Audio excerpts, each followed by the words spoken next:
Estamos no livro do profeta Joel, conhecido como profeta menor, não porque ele fosse menor do que os outros, mas porque seus escritos, os profetas menores são chamados assim porque são escritos menores, mensagens menores.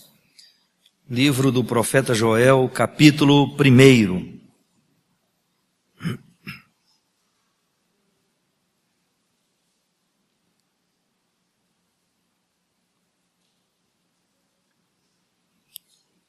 Diz assim a palavra de Deus: palavra do Senhor que foi dirigida a Joel, filho de Petuel.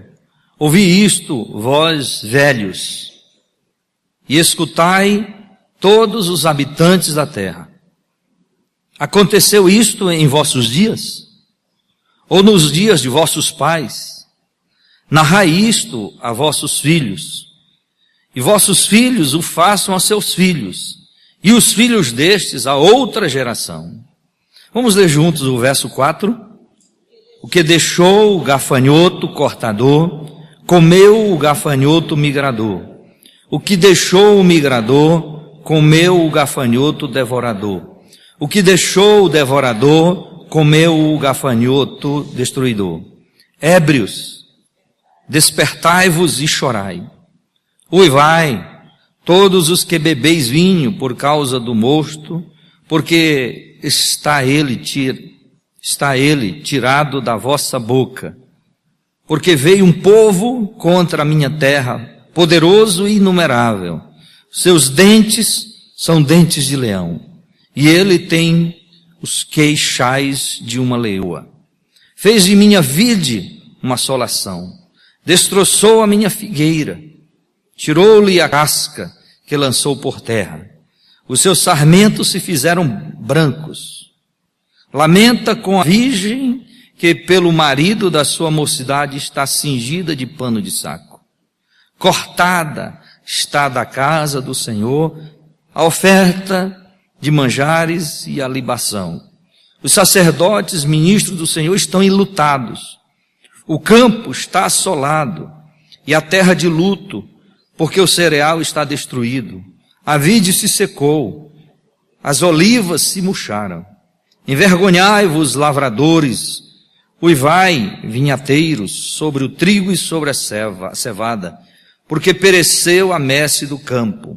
A vide se secou, a figueira se murchou, a romeira também, e a palmeira e a macieira. Todas as árvores do campo se secaram, e já não há alegria entre os filhos dos homens. Cingi-vos de pano de saco, e lamentai, sacerdotes. Uivai, ministros do altar. Vinde, ministro do meu Deus, passai a noite vestidos de pano de saco, porque da casa de vosso Deus foi cortada a oferta de manjares e a libação. Promulgai um santo jejum, convocai uma assembléia solene, congregai os anciãos, todos os moradores desta terra, para a casa do Senhor vosso Deus, e clamai ao Senhor.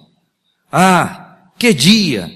Porque o dia do Senhor está perto, e vem com a assolação do Todo-Poderoso.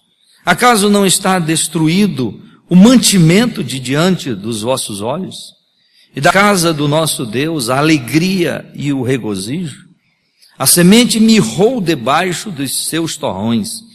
Os celeiros foram assolados, os armazéns derribados, porque se perdeu o cereal. Como geme o gado, as manadas de bois estão sobremodas inquietas, porque não tem pasto.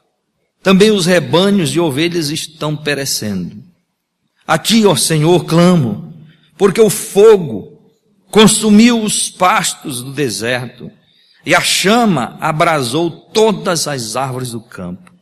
Também todos os animais do campo bramam, suspirantes por ti, porque os rios se secam e o fogo devorou os pastos do deserto. Eu quero que a igreja então passe para o capítulo 2 e vamos ler a partir do verso 12. Assim, ainda assim, agora mesmo diz o Senhor, Convertei-vos a mim de todo o vosso coração, e isso com jejuns, com choro e com pranto. Rasgai o vosso coração e não as vossas vestes, e convertei-vos ao Senhor vosso Deus, porque Ele é misericordioso e compassivo, e tardio em irar-se, e grande em benignidade, e se arrepende do mal. Quem sabe se não se voltará e se arrependerá, e deixará após si uma bênção, uma oferta de manjares e libação para o Senhor vosso Deus. Tocai a trombeta em Sião, promulgai um santo jejum, proclamai a assembléia solene, congregai o povo, santificai a congregação, ajuntai os anciãos, reuni os filhinhos e os que mamam. Saia o noivo da sua recâmara e a noiva do seu aposento. Chorem os sacerdotes, ministros do Senhor, entre o pórtico e o altar, e orem. Poupa o teu povo, ó Senhor, e não entregues a tua herança ao opróbrio, para que as nações façam escárnio dele. Porque hão de dizer entre os povos, onde está o seu Deus? Vamos ler juntos o verso 18 e o verso 19. Então o Senhor se mostrou zeloso da sua terra, compadeceu-se do seu povo, e respondendo lhe disse, eis que vos envio o cereal e o vinho e o óleo, e deles sereis farto, e vos não estragarei, mas ao opróbrio entre as nações. Até aí, meus irmãos. Meus irmãos, eu estava conversando com o pastor Crécio, e ele me disse algo que o pastor Lu falou para ele. Ele disse, Crécio, está acontecendo um fenômeno mundial. Está acontecendo um fenômeno mundial. O pastor Lu se referia a este fenômeno mundial a respeito do pecado. O pecado que graceja o mundo inteiro, que toma conta do mundo inteiro. Pecados horríveis, pecados terríveis. Não só no povo que nós chamamos de ímpio, mas no meio do povo de Deus. Pecados terríveis. E ele chamou isso de fenômeno mundial. Queridos, quando nós lemos esse texto da palavra de Deus, do profeta Joel, a palavra Joel quer dizer, o Senhor é Deus. Essa terminação é L de Elohim, J-O-J de Senhor. O Senhor é Deus, ou Yahvé é Deus. Os pais colocavam o nome dos seus filhos, não porque tinha uma sonoridade boa, mas porque eles queriam dar um significado à vida e à existência dos seus filhos. Este Joel, filho, diz a palavra do Senhor, de Petuel, era o pai dele.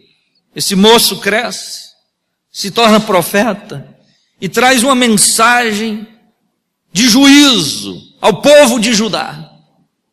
E este livro do profeta trata de uma mensagem de juízo. Mas ao mesmo tempo que é uma mensagem de juízo, tem uma mensagem do amor de Deus. Esse livro começa com a mensagem de juízo e depois vai falar sobre uma mensagem do amor de Deus. Queridos, e essa profecia de Joel tem muito a ver com o nosso contexto. É uma palavra que tem a ver e coincidentemente com a situação mundial, com o que está acontecendo com as nações. Esse texto trata de calamidades. Quando nós lemos o primeiro capítulo, ele vai falar e vai tratar sobre calamidades. Calamidades que assolaram Judá. E esta calamidade não foi apenas um fenômeno da natureza, não foi apenas uma tragédia da natureza, mas o juízo de Deus vindo sobre Judá. E esse texto aqui nos trata e fala sobre 4 calamidades que vieram sobre Judá, que vieram e assolaram vidas, assolaram campos, assolaram a nação. E quando a gente olha para estas calamidades, parece que tem muito a ver com os dias atuais, com o contexto que nós vivemos. Então, a palavra que a gente vê aqui nesse texto é calamidades que assolam vidas, calamidades que assolam a humanidade. A primeira calamidade que aparece nesse texto, irmãos, é uma calamidade de invasão incomparável. Uma calamidade de invasão incomparável. O texto vai nos dizer que gafanhotos invadiram a terra de Judá, a nação de Judá. Uma invasão incomparável. Por que incomparável? Não se compara com aquela invasão de gafanhotos que teve no Egito. Porque o texto vai mencionar e vai dizer se eles já tinham visto, se porventura já tinha acontecido isso na terra. Deus está dizendo que vai haver uma calamidade, uma invasão incomparável de gafanhotos. Incomparável. Porque o texto vai dizer que esta calamidade, veja só, 4 tipos de gafanhotos, uma sequência de gafanhotos. E o texto então vai mencionar o gafanhoto cortador, o gafanhoto migrador, o gafanhoto destruidor, o devorador. Então, o que o profeta está dizendo, que isso aqui é uma calamidade de uma invasão incomparável. São gafanhotos que vêm como sequência. Primeiro vem um tipo de gafanhoto, depois vem outro tipo e vem uma sequência de gafanhoto que vem com uma invasão incomparável. Isso aqui não era outra coisa senão um pronunciamento do juízo divino, juízo de Deus. Esta invasão de gafanhotos era juízo de Deus, que estava chegando na nação de Judá. Meus irmãos, nós também estamos sendo invadidos por mosquitos. Não são gafanhotos, são mosquitos que estão invadindo as nações nos nossos dias. Uma invasão incomparável.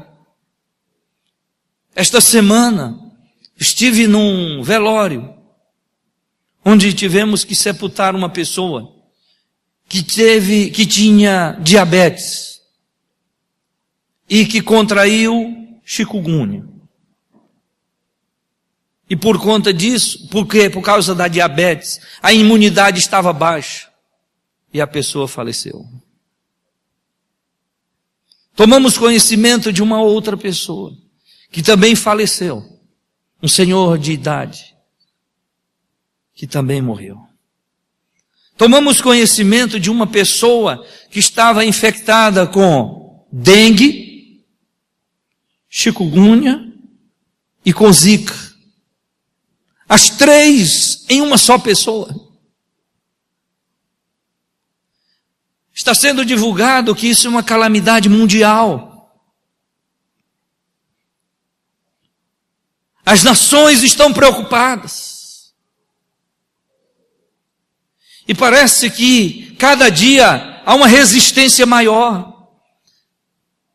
Combate-se um tipo de mosquito, surge outros. Calamidades que assolam a humanidade.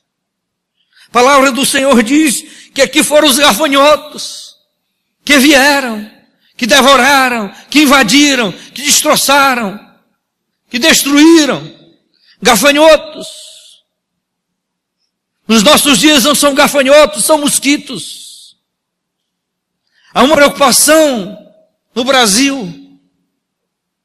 Há uma preocupação nas nações. Nunca se viu algo igual, algo semelhante, algo inédito, incomparável, acontecendo nos nossos dias. Por outro lado, irmãos, isso que aconteceu na nação de Judá era como consequência do pecado. As pessoas nos nossos dias não estão nem aí para o pecado. Cada dia inventam formas novas de pecar. As pessoas não têm mais temor a Deus. As pessoas renegaram Deus, deram as costas para Deus. As calamidades estão chegando. Como chegou a calamidade, as calamidades em Judá. Esta foi a primeira, a invasão incomparável de gafanhotos. Esta foi a primeira calamidade. A segunda calamidade, nós vamos observar no verso 6 e verso 7. Uma destruição irresistível do inimigo. Olha como é que o texto menciona aí. Verso 6 e verso 7. Porque veio um povo contra a minha terra, poderoso e numeroso. E o texto diz, os seus dentes são como dentes de leão, e ele tem queixais de uma leoa, faz de minha vide uma assolação, destroçou a minha figueira, tirou-lhe a casca que lançou por terra, os seus sarmentos se fizeram brancos. Veja que faz menção de um povo, de inimigos, de um exército, que vem para destruir, de forma irresistível, um exército. Já aqui não é mencionado mais os gafanhotos, aqui já é um tipo de guerra, aqui já é um outro tipo de calamidade, é o conflito, é a guerra, é o ser humano brigando com o ser humano, destruindo, arruinando. Então inimigos entrando em Judá, acabando, aí Deus faz menção aqui, acabando minha vide, minha figueira, entrando em Judá, e destroçando, e destruindo Judá. Aqui é mencionado como se fosse uma calamidade. Meus irmãos, conflitos, guerras, são calamidades, são problemas existenciais. Quando o ser humano está destruindo, quando o ser humano resolve matar, destruir, arruinar o outro, isso não é outra coisa senão uma calamidade. Meus irmãos, na nossa nação, a vida não é mais preciosa, vida não vale mais nada. Uma pessoa destrói outra, mata outra por causa de R$1. A vida não tem mais valor. As pessoas estão matando, destruindo. Uma destruição irresistível do inimigo. Parece que o inimigo vem. As pessoas estão assustadas, estão com medo. Isso é uma calamidade na nossa nação. Isso é uma calamidade em outros países. Irmãos, a migração de outros países para a Europa tem sido uma coisa impressionante. Dizem que nunca houve na história da humanidade uma migração tão grande, um êxodo tão grande.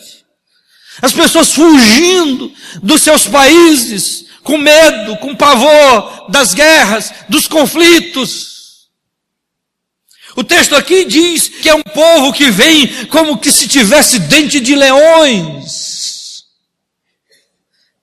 Nós somos um povo assustado. Nós vivemos com medo.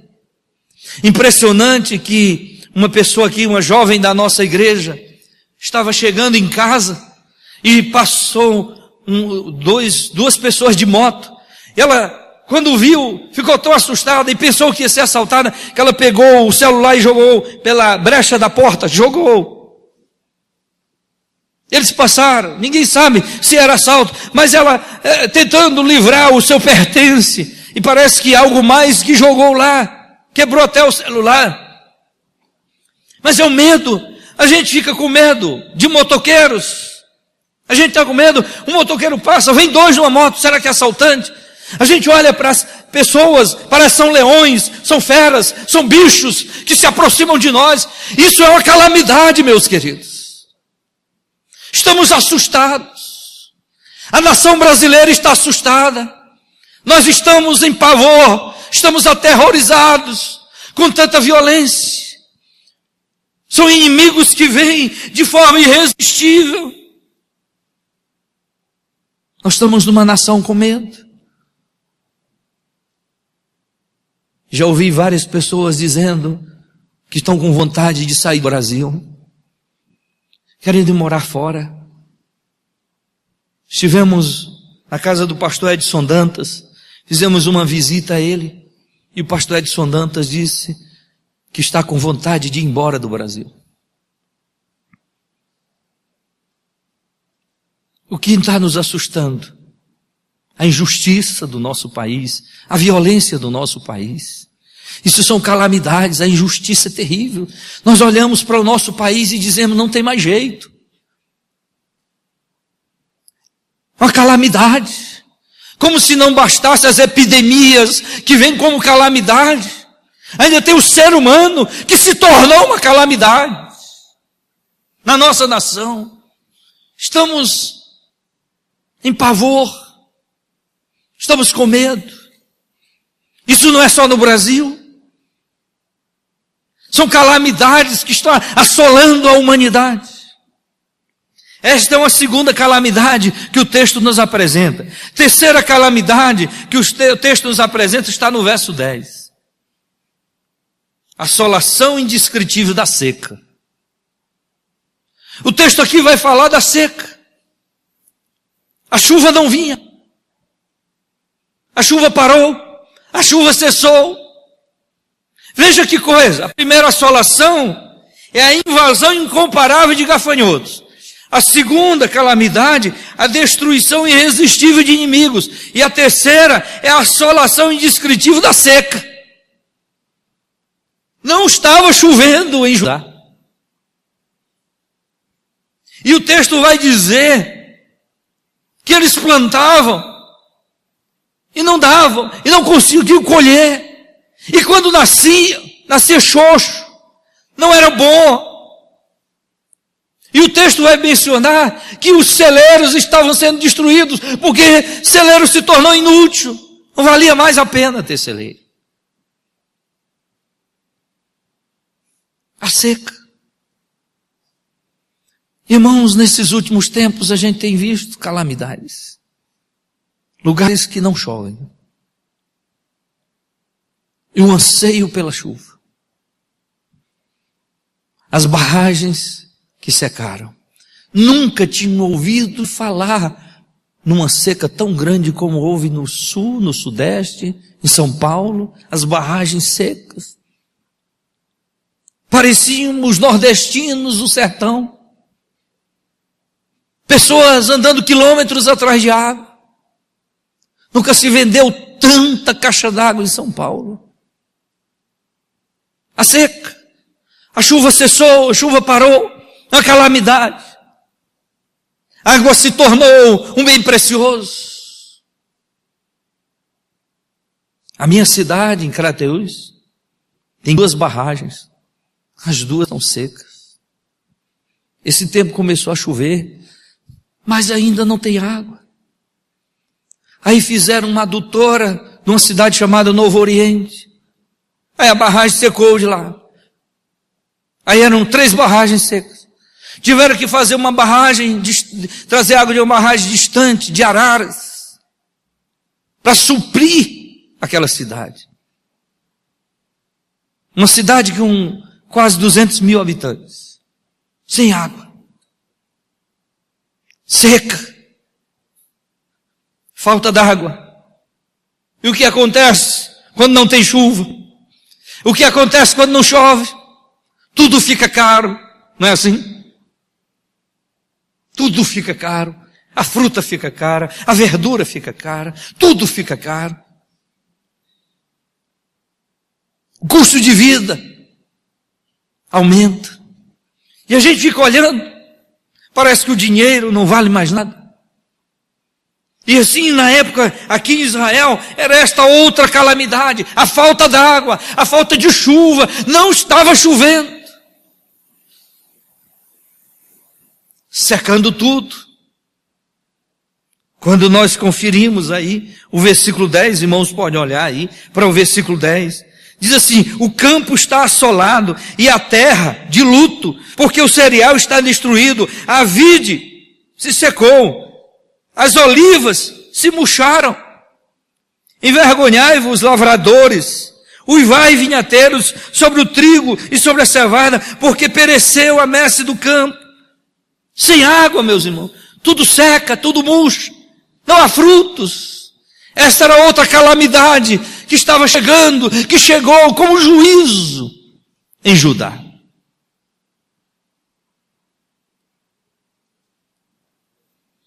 Calamidades que assolam a humanidade, que destroem vidas. A invasão incomparável de gafanhotos, a destruição irresistível do inimigo, a assolação indescritível da seca. Mas no verso 19, nós vamos observar uma outra calamidade, a devastação inevitável do fogo. Olha aí como é que diz o texto, verso 19, você pode conferir. A ti, ó Senhor, clamamos. Por que clamamos? Porque o fogo consumiu o quê? Os pastos. Será que nós já vimos isto no nosso país? Focos de fogo em vários lugares. O fogo consumiu o pasto do deserto e a chama abrasou todas as árvores do campo. Irmãos, quando o fogo começa a destruir o pasto, as árvores, o que é que vai acontecer com os animais? Olha o que diz o verso 20. Também todos os animais do campo bramam, suspirantes por ti, porque os rios se secaram e o fogo devorou o pasto do deserto. Veja, irmãos, uma outra calamidade, a devastação inevitável do fogo. Nós vemos isso no Brasil, vemos isso nos Estados Unidos, em outras nações. Vez por outra, o fogo tomou conta da floresta. O fogo está destruindo tal lugar. Nós estamos vendo isso. E isso, irmãos, se torna uma calamidade. Calamidades que assolam a humanidade. Irmãos, fogo destrói. Fogo devasta. Onde o fogo passa, acaba, destrói, arruína. E o que é interessante é que Joel está dizendo que essas calamidades vieram como juízo de Deus. Juízo. Era um juízo de Deus vindo sobre Judá.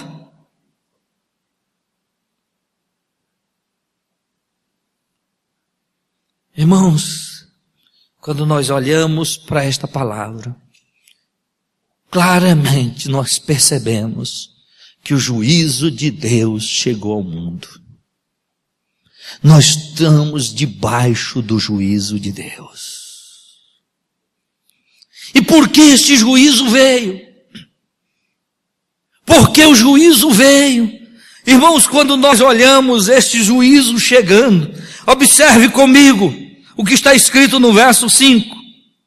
Deus fala assim: ébrios. Ébrios. O que é um ébrio?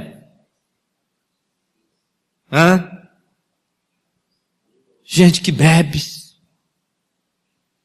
Nunca vimos tanta gente bebendo como nos nossos dias.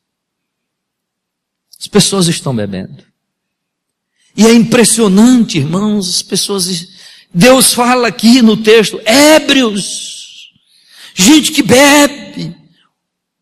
Gente que está se embriagando. O pecado da embriaguez. O pecado da bebedice. Irmãos, alguns anos atrás, a gente dizia assim: Os bêbados estão lá fora. Os ímpios é que bebem. Meus irmãos, nunca houve uma época para os crentes beberem tanto como nos nossos dias. Como os crentes estão bebendo. Como os crentes estão enchendo a cara. Surpreendentemente, eu estava em Recife e alguém me disse: como os pastores de Recife bebem. Os pastores estão bebendo. Eu estive numa cidade do Paraná e fui num centro de recuperação para alcoólatras. E a maioria dos que estavam lá eram filhos de crentes ou tinham frequentado igrejas evangélicas. Tinha alguns irmãos tremendo o tempo todo. Deus fala para ajudar ébrios. Porque beber nos nossos dias não é mais pecado. É natural, é normal. As pessoas estão bebendo. Os crentes estão bebendo.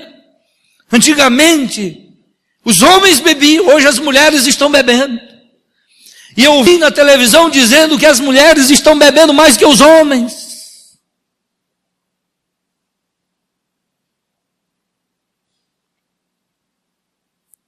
Na minha família, uma sobrinha minha teve um transtorno, encheu a cara, bebeu. As pessoas estão bebendo. E Deus está dizendo que o juízo está vindo. E Deus está falando com os ébrios. Os ébrios de onde? Os ébrios da nação de Judá. Os ébrios do povo de Deus, irmãos. Não eram das outras nações, era do povo de Deus.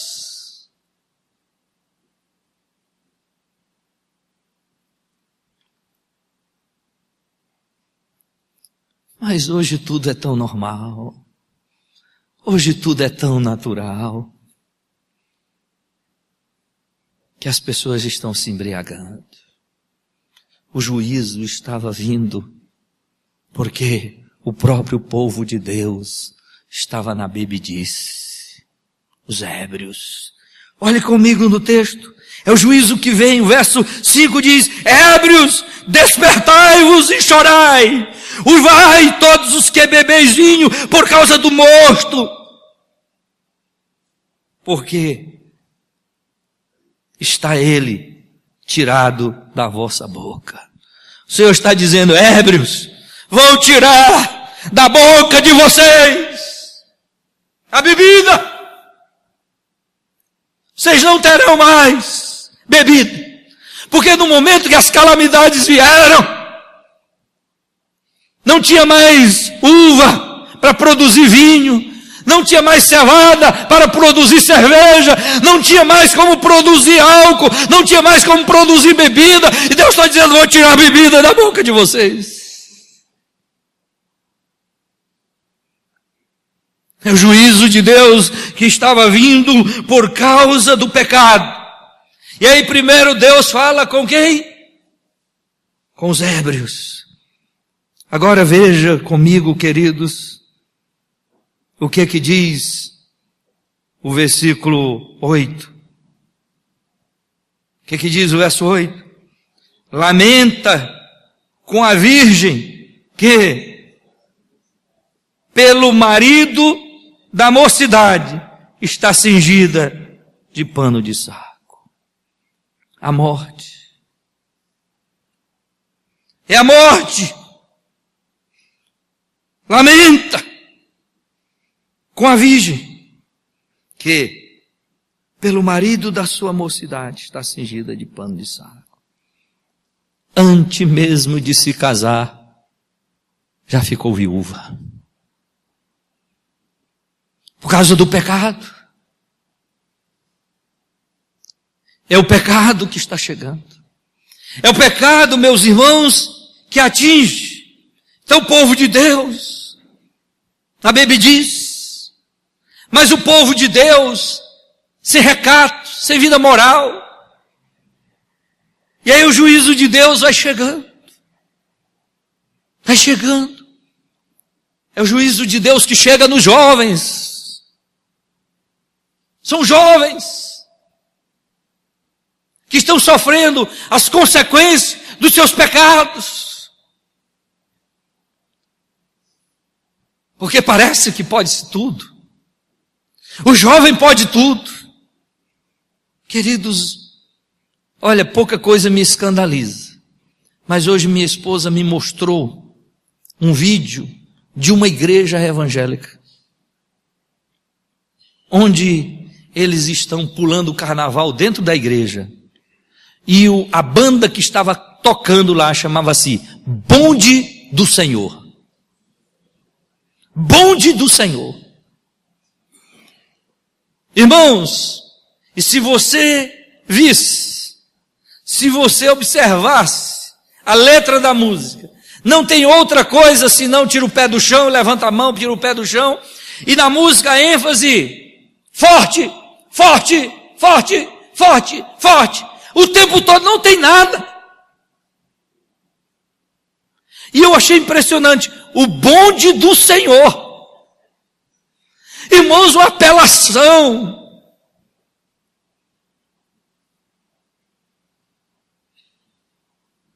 Aí de repente ninguém sabe porque certas coisas acontecem. Porque isso se tornou normal. Tudo pode. E hoje a moda é tirar o pé do chão. Se não tirar o pé do chão, parece que não é de Deus.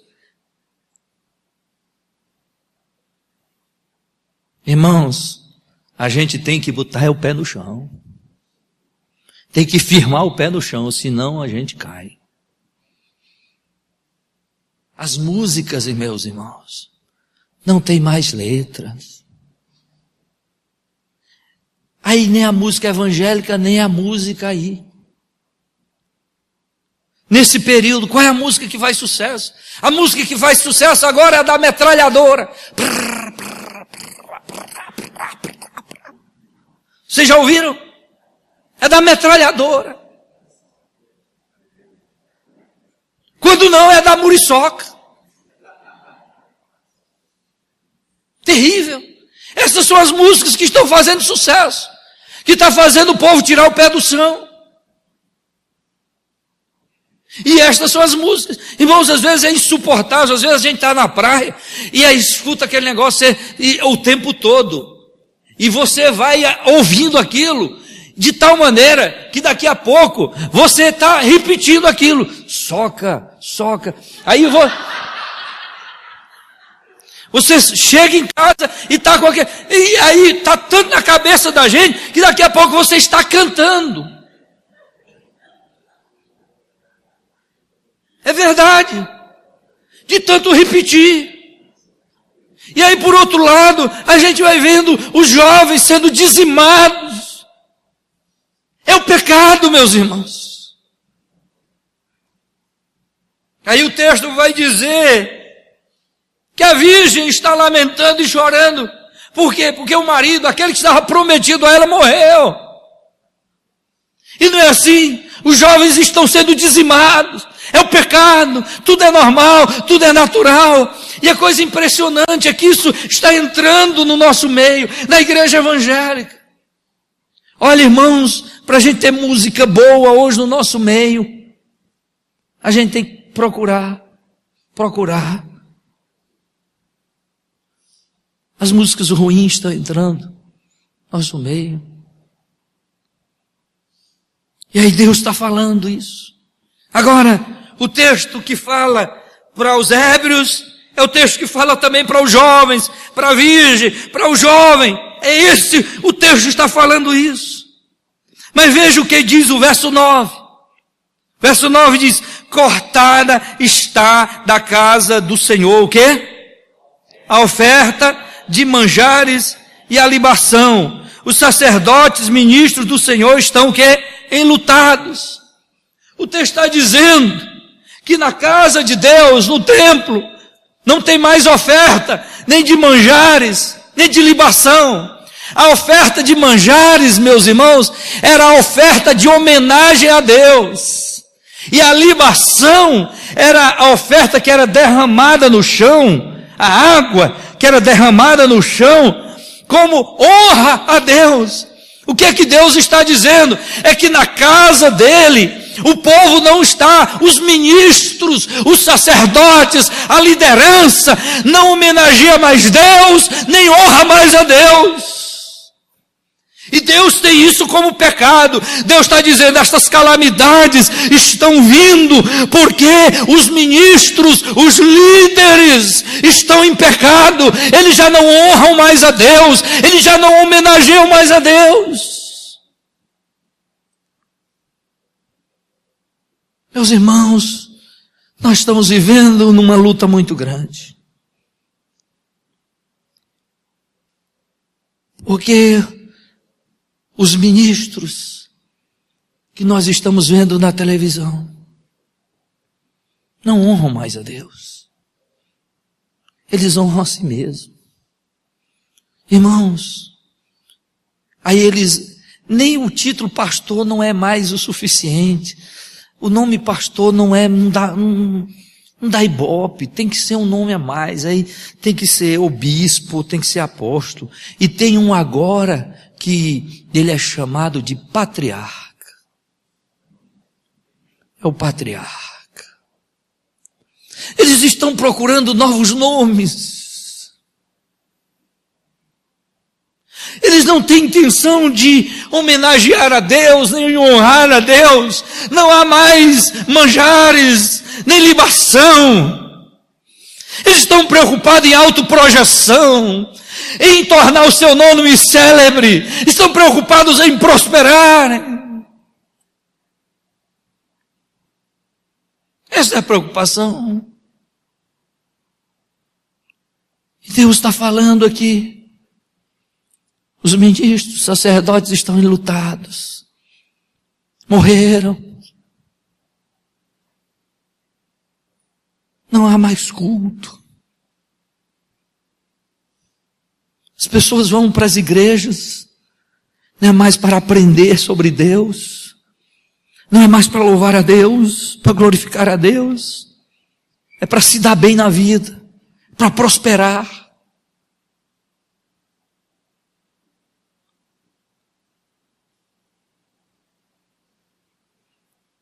E a gente só escuta na televisão isso. Depois que eu entrei nessa igreja, eu prosperei. Depois que eu nessa igreja consegui uma empresa, consegui, irmãos. Muitos testemunhos desses mentirosos. Eu estive agora com um colega meu que é músico, e ele foi contratado por uma destas igrejas para tocar. E ele contou para a gente que nos cultos tinha uma mulher que era assalariada, era paga para ficar endemoniada. E ele disse que era contratado para fazer um som na hora, um som tipo terror. E na hora que ele fazia o som, aquela mulher fazia que estava endemoniada, rasgava suas roupas. E um dia ele perguntou para ela, por que você faz isso? Ele disse, eu sou contratada para fazer isso. E ele, por peso de consciência, não quis mais permanecer ali. Encontramos com ele. Ele está extremamente decepcionado com igrejas. Aquilo é uma farsa. Aquilo é para iludir, para causar espetáculo. Não há honra a Deus num lugar desse. Deus não está sendo homenageado num lugar desse, irmãos. Não é por acaso que as calamidades começam a chegar. Os ministros, a liderança, não está preocupada É gente preocupada com autoprojeção. Tem gente que quer ocupar função na igreja. Não é porque quer honrar a Deus, porque quer homenagear a Deus. É para se autopromover, é para se autoprojetar, é para ter nome, porque nunca teve nome na vida. Você não... Irmãos, o nosso nome é o nosso caráter. O nosso nome é o nosso testemunho. O nosso nome é a nossa vida.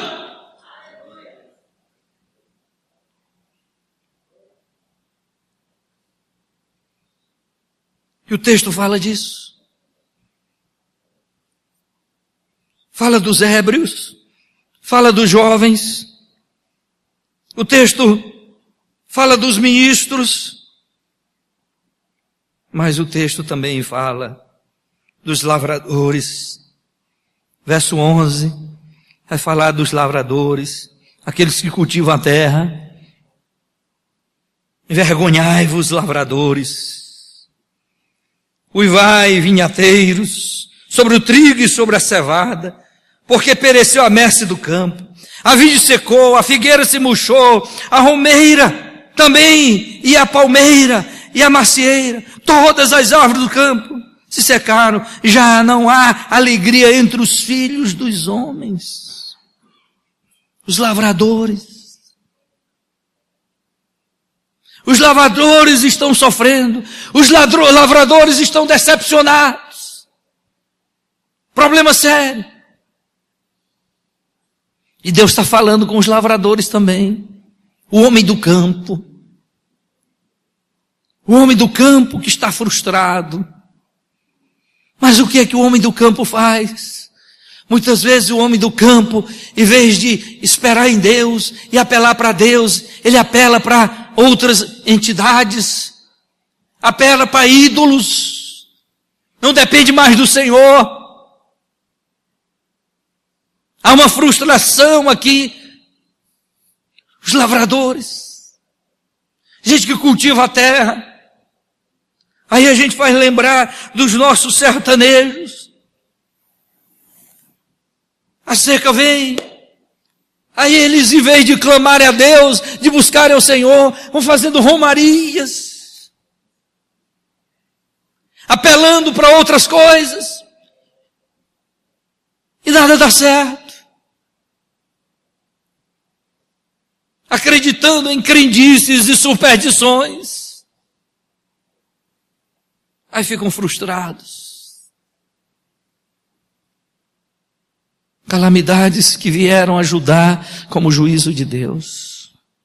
E Deus está falando aqui para os ébrios, para os jovens, para os ministros, para os lavradores. Mas se os irmãos observarem, olhe comigo no texto, versículo 2. O que é que diz o versículo 2? Vamos ler juntos. O início diz o quê? Ouvi isto, vós velhos, e escutai todos os habitantes da terra. Deus está falando com quem aqui? Os velhos, idosos. Idosos que estão em pecado. Gente que envelhece e não amadurece. Ouvindo Paulo Vinícius pregar aqui na igreja, ele dizendo, tem gente que se recusa a amadurecer. Ele falou isso. Gente que se recusa a amadurecer. Tem gente que tem medo da velhice. Tem gente que não quer ser velho. E aí começa a fazer traquinagem de jovem, de adolescente. Gente que não amadurece.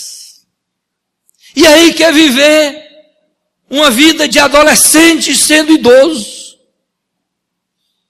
Eu me lembro um dia que um senhor idoso bateu na traseira do meu carro. Quando eu desci do carro, que eu olhei, meus irmãos, um idoso, cabelo pintado, óculos escuros, camisa regata, mas todo assim, tirado, sabe, no molejo. Camarada idoso. Aí eu olhei assim para ele, aí ele disse, aconteceu alguma coisa aí? Eu disse, no meu carro não, só no teu. No meu não tinha acontecido nada, mas no dele tinha quebrado lá, quebrou o para-choque e tal. Irmãos, aí eu olhei, um homem idoso. com cara de idoso, mas querendo ser um menino, um jovem, um adolescente. Aí a gente vê mulheres idosas, que de repente querem se vestir igual uma adolescente, mostrando a barriga. Coisa ridícula. Como eu já vi isso. Uma mulher idosa, a cara cheia de pé de galinha, e mostrando a barriga, aquela barriga engilhada, que quando caminha faz sofona assim. Aí a gente olha, é ridículo isso. É ridículo. E Deus está falando com idosos. O juízo chega a ajudar. E Deus faz advertência. E aí eu deixei idosos por último aqui no texto. Mas Deus está falando com o povo, todo o povo. É o pecado do povo que atrai o juízo, o castigo de Deus. E é impressionante que nós vivemos nos nossos dias e nós achamos que Deus não castiga mais. Nós achamos que Deus não pune mais. Que a gente consegue ludibriar Deus, que a gente consegue enrolar Deus, que a gente consegue enganar Deus. É assim que nós estamos vivendo. São os libertinos da graça, que acham que na graça pode-se tudo. Aí de repente Deus está dizendo, vai vir um juízo. E aí chegaram as calamidades. Mas meus irmãos, eu quero terminar esta mensagem. Essa mensagem que fala sobre juízo. E Deus direciona esta palavra para os ébrios. Direciona essa palavra para os jovens. Direciona esta palavra para os líderes, ministros, para os idosos. A advertência de Deus. Mas Deus, embora sendo um Deus justo, e porque Ele é justo traz o juízo, o texto vai nos dizer, e eu quero então ver com os irmãos, aí no capítulo 2, verso 12, o texto diz, ainda assim, irmãos, é bonita esta expressão, apesar de tudo isso, a despeito de tudo isso, Deus está dizendo, estou chamando o juízo, as calamidades estão vindo, ainda assim, apesar disso, a despeito disso, não obstante a isso, Deus está dizendo, tem jeito.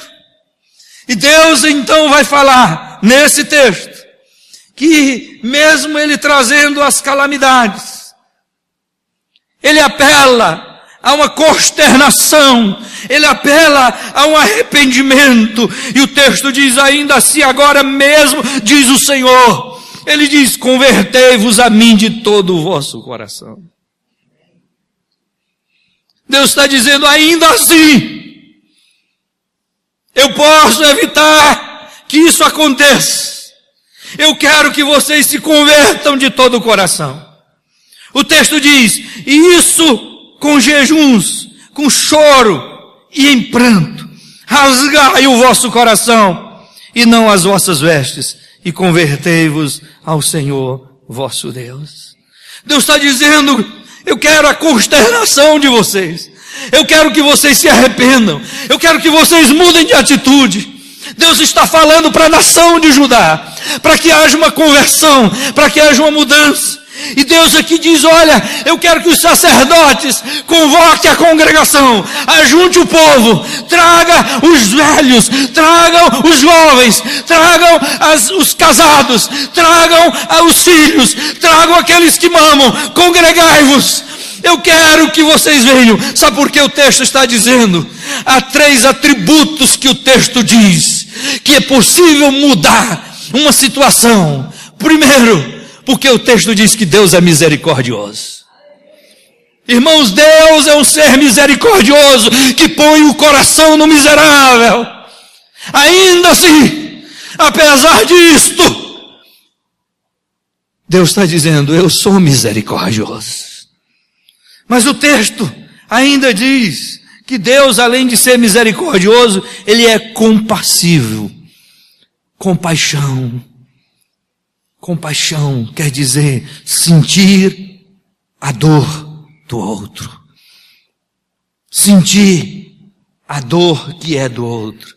Deus é misericordioso, Deus é compassivo, e o texto diz, e grande em benignidade. Esse texto, irmãos, tem 3 atributos comunicáveis, 3 atributos da graça, a misericórdia de Deus, a compaixão e a benignidade. Ainda assim, por Ele ser misericordioso e compassivo e benigno, tudo pode ser mudado. Tudo pode mudar. O mesmo Deus que comanda os gafanhotos e os mosquitos, que é soberano, que tem o controle de tudo isso aí. O Deus que chama o inimigo para destruir. O Deus que impede a chuva de cair. O Deus que manda o fogo destruir. É o mesmo Deus que usa de misericórdia, compaixão e benignidade. Aí ele diz, ainda assim, Deus está apelando para o povo, para uma conversão. Se houver uma conversão, se houver uma mudança em Judá, ainda assim, a despeito do juízo pronunciado, por causa da minha graça, por causa do meu amor, eu vou reverter a situação. Eu vou mudar esta situação. Meus irmãos, Deus pode mudar situações. Nós só não podemos ficar insensíveis. Nós só não podemos ficar endurecidos e reconhecer a misericórdia, a compaixão e a benignidade de Deus. Aí, irmãos, esse texto diz uma coisa para mim que é impressionante. Verso 17. Vamos ler juntos o verso 17. Chorem os sacerdotes, ministros do Senhor, entre o pórtico e o altar, e orem. Meus irmãos, Deus dá a dica. Deus está dizendo, eu quero que os sacerdotes chorem e orem. Orem e chorem. Aonde? Entre o pórtico e o altar. Eu quero que eles se posicionem. Eu quero que eles se coloquem em oração, em quebrantamento. E Deus ainda diz qual é a oração que Ele quer ouvir. Qual é a oração que Deus quer ouvir? Qual é a oração que Deus quer ouvir do sacerdote? Poupa o teu povo, ó Senhor. Deus quer ouvir o sacerdote fazendo esta oração, quebrantado, chorando e orando, dizendo, poupa o teu povo, Senhor, poupa o teu povo. Meus irmãos, eu estou trazendo esta palavra, nesta noite, porque embora eu tenha uma visão de que as calamidades estão chegando ao mundo como juízo de Deus, eu creio que ainda há jeito. Agora, é preciso que o povo de Deus, que se chama sacerdote do Altíssimo, sacerdote do Senhor, se posicione em quebrantamento e oração e comece a clamar, poupa o teu povo. Eu, irmão, estava olhando para esse texto e comecei a pensar, está na hora da igreja se levantar e orar e dizer, Senhor, poupa o teu povo destas epidemias, poupa o teu povo destas calamidades, poupa o teu povo da violência, poupa o teu povo, Senhor. Essa deve ser a nossa oração. Irmãos, quantas tragédias, quanta desgraça, quanta miséria tem acontecido nos nossos dias. É hora da gente se levantar e dizer, poupa o teu povo. E quem sabe até dizer, poupa, Senhor, a minha família, poupa a minha vida. Irmãos, nós estamos com medo. Irmãos, por causa destas enfermidades, as mulheres estão com medo de engravidar. Umas já estão grávidas. O que é que nós temos que fazer? Orar assim. Poupa o teu povo, ó Senhor. Poupa o teu povo. Poupa a tua igreja. Precisamos orar. Orar e chorar. Chorar e orar. Quebrantamento consciente. Quebrantamento de arrependimento. E gritar: poupa o teu povo, Senhor. Irmãos, nós não queremos que as nossas crianças nasçam com microcefalia. Nós sabemos que tem irmãs grávidas, outras que estão para engravidar. Nós queremos que Deus poupe o povo. As epidemias estão chegando, doenças para todo lado. Nós precisamos orar: poupa o teu povo, Senhor. Nós estamos com medo, irmãos. Estamos com medo que isso chegue a nós, que o inimigo venha destruir, que essa calamidade nos destrua. A gente olha para todo lado, violência, é assalto. A gente tem que orar: poupa o teu povo, Senhor. A gente, irmãos, às vezes fica até com medo de vir para a igreja. Medo. A calamidade. A falta de chuva. A destruição. O que temos que fazer? Deus está dizendo: ainda assim, diz o Senhor, ainda assim. Deus está dizendo: eu sou soberano para reverter a situação. Agora é preciso que vocês clamem dizendo: poupa o teu povo. E quando houver este clamor, irmãos, poupa o teu povo, Deus garante a bênção. Está aqui. É porque eu não posso ler o restante do texto, mas, irmãos, nesse texto nós vamos encontrar aqui 4 bênçãos que Deus garante. 4 bênçãos. Quando os ministros orarem, quando o povo, os sacerdotes orarem e chorarem: poupa o teu povo, Deus está dizendo: mandarei a bênção material. Os celeiros se encherão, vocês terão fartura de novo, bênção material vai chegar. Mas o Senhor diz: a bênção espiritual também vai chegar. Vocês então prestarão de novo ofertas de manjares, ofertas de libação. A honra vai voltar, o louvor vai voltar, a alegria vai voltar. Deus está dizendo: se o povo chorar, se o povo orar, vai vir bênção material, vai vir bênção espiritual. Mas Deus está dizendo que vai vir bênção temporal. Ou seja, o que é a bênção temporal? Ele está dizendo: a vide vai frutificar. Se as árvores vão dar o seu fruto no seu devido tempo, a chuva vai vir, e aí as frutas vão voltar, bênçãos temporais vão voltar. E a bênção nacional, Deus está dizendo: abençoarei toda a nação. Deus está dizendo: se os ministros, se a liderança, se os sacerdotes orarem e chorarem, poupa o teu povo, e tiver o coração quebrantado, arrependido, as bênçãos voltarão. E o texto diz aqui: restituirei. Deus está dizendo: vai voltar, a bênção vai voltar.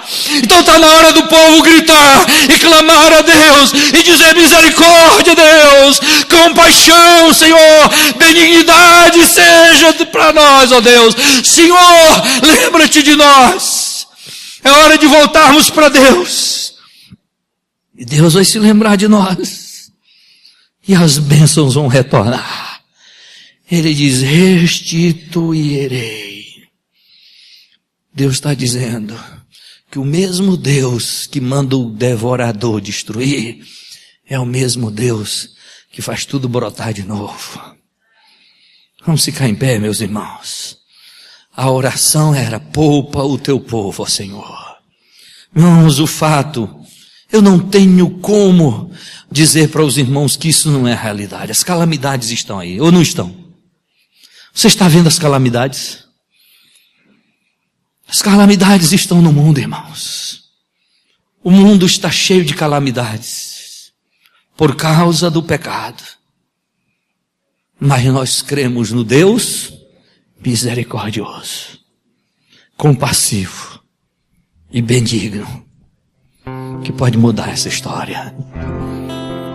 E Deus está mais interessado em mudar a história de que, interessante que o mesmo Deus que pronuncia o juízo é o mesmo Deus que pronuncia a solução.